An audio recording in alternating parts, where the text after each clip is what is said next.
Erik Ten Hag made his players run 14 kilometers after an embarrassing loss to Brentford, where Brentford, as a team, ran 14 kilometers more than the Manchester United players. Now, what do I think about this? I think it's one of the dumbest things I've seen in professional soccer in a very long time. And here's why. To think about why Manchester United lost that game to Brentford and pinpoint exclusively those 14 extra miles that were ran by Brentford is kind of ridiculous because there are so many other elements that we can look at in the game, such as the technical and tactical performance of the players, or even, dare I say it, Erik Ten Hag's tactical setup itself.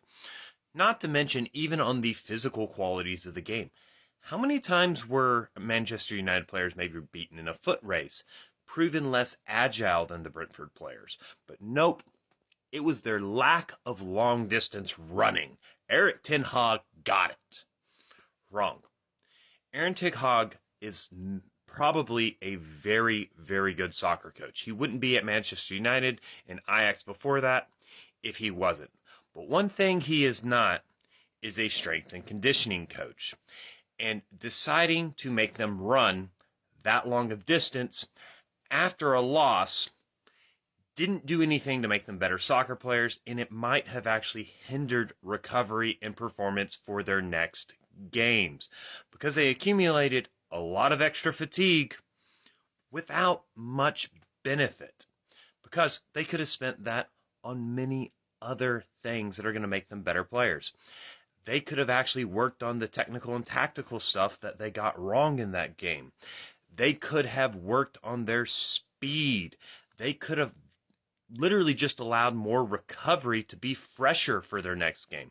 Something a lot of you guys don't realize is at the highest levels of professional soccer, a lot of times the teams with higher levels of stamina are actually the teams that have more recovery during the week than the teams that don't have that more recovery. It's one of the reasons Manchester City does so well is they get to rotate their roster and allow players to rest and recover in between games instead of having to play the same 11 week in, week out.